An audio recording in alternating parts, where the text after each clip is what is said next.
ಕಾಂಗ್ರೆಸ್ಸೇ ಸತ್ತಿದೆ ಅಂತ ನಾವು ಹೇಳುವಾಗ ವಿಪಕ್ಷ ಸತ್ತಿದೆ ಅಂತ ಅವ್ರು ಹೇಳಿದ್ರೆ ಇದಕ್ಕೇನಾದ್ರು ಅರ್ಥ ಇದೆಯಾ? ಆಮೇಲೆ ನಾನೇ ಕೇಳ್ತೇನೆ,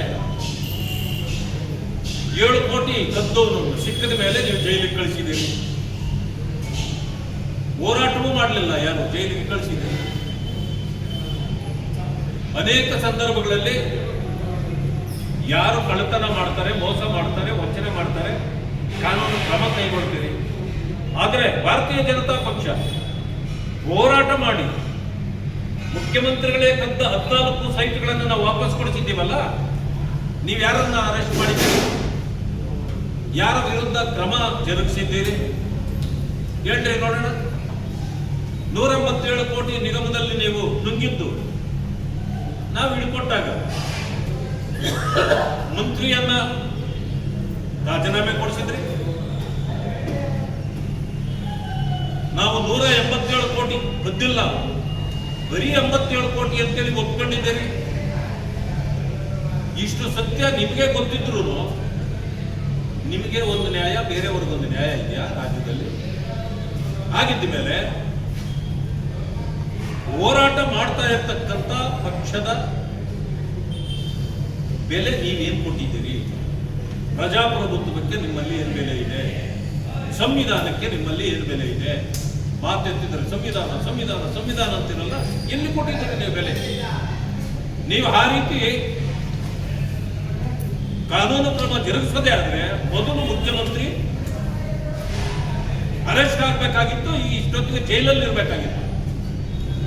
ನಾವು ಹಿಡ್ಕೊಟ್ಟವ್ರನ್ನೆಲ್ಲ ನೀವು ಒಳೊಳಗೆ ಬಿಟ್ಟುಬಿಟ್ಟು ವಿರೋಧ ಪಕ್ಷ ಕೆಲಸ ಮಾಡ್ತಾ ಇಲ್ಲ ಅಂತಂದ್ರೆ ಇದನ್ನು ಹೇಳಲಿಕ್ಕೆ ನಿಮಗೆ ನಾಚಿಕೆ ಬರಬೇಕು.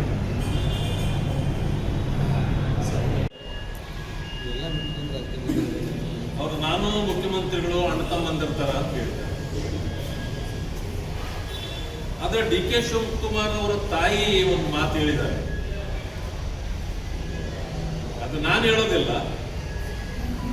DK ಶಿವಕುಮಾರ್ ಅವರು ಹೋದಾಗ ಅವ್ರ ಮನೆಗೆ ಮುಖ್ಯಮಂತ್ರಿಗಳಿಗೆ ಆ ವಿಡಿಯೋ ತೋರಿಸ್ಲಿ ಅಂತ ಗೊತ್ತಾಗ DK ಶಿವಕುಮಾರ್ ಅವರು ಮಾತಿದ್ರೆ ನನ್ನ ಬ್ರದರ್ ಅಂತಾರೆ. ಕುಕ್ಕರ್ ಬಾಂಬ್ ಬಿಟ್ಟವ್ರನ್ನೂ ಬ್ರದರ್ ಅಂದಿದ್ರು. ಬೆಂಗಳೂರಲ್ಲಿ ವಿಷಯ ಬಂದಾಗ್ಲೂ ನನ್ನ ಬ್ರದರ್ ಅಂದಿದ್ರು. ಯಾವುದೋ ಒಂದು ಲಿಸ್ಟ್ ಓದಿದಾಗ್ಲೂ ಕೆಲವರನ್ನ ನನ್ನ ಬ್ರದರ್ ಅಂದಿದ್ರು. ಈಗ ಮುಖ್ಯಮಂತ್ರಿಗಳನ್ನು ಕೂಡ ನನ್ನ ಬ್ರದರ್ ಅಂದಿದ್ದಾರೆ. ಇದರಿಂದ ಭವಿಷ್ಯ ಎಲ್ಲರೂ ಕನ್ಫ್ಯೂಸ್ ಆಗ್ಬಿಡ್ತಾರೆ. ಕರೆಕ್ಟ್ ಆಗಿ ಯಾರು ನನ್ನ ಬ್ರದರ್ ಅನ್ನೋದನ್ನ ಜನರಿಗೆ ಮನವರಿಕೆ ಮಾಡಿಕೊಡ್ಬೇಕು. ನನಗೆ ಗೊತ್ತಿರೋ ಮಟ್ಟಿಗೆ DK ಸುರೇಶ್ ಅವರು ನಿಜವಾಗಿಯೂ ಅವರ ಬ್ರದರ್, ನನಗೆ ಅಷ್ಟೇ ಗೊತ್ತಿರೋದು. ಬಟ್ ಈ ಬ್ರೇಕ್ಫಾಸ್ಟ್ ಅನ್ನೋದಿದೆಯಲ್ಲ,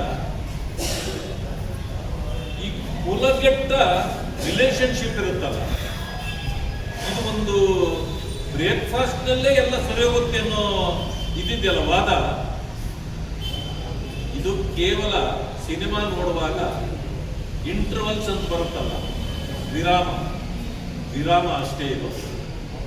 ಇದು ನಿಜವಾಗಿಯೂ ಒಂದು ಬೃಹನ್ ನಾಟಕ. ಈ ನಾಟಕದಿಂದ ಏನೂ ಪ್ರಯೋಜನ ಆಗಲ್ಲ.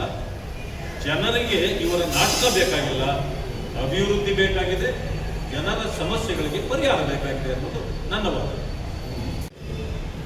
ಹೈಕಮಾಂಡ್ ಅನ್ನೋದು ಬದುಕಿದ್ರೆ ಈಗಾಗಲೇ ಇದಕ್ಕೆ ಉತ್ತರ ಸಿಕ್ಕಿತ್ತು.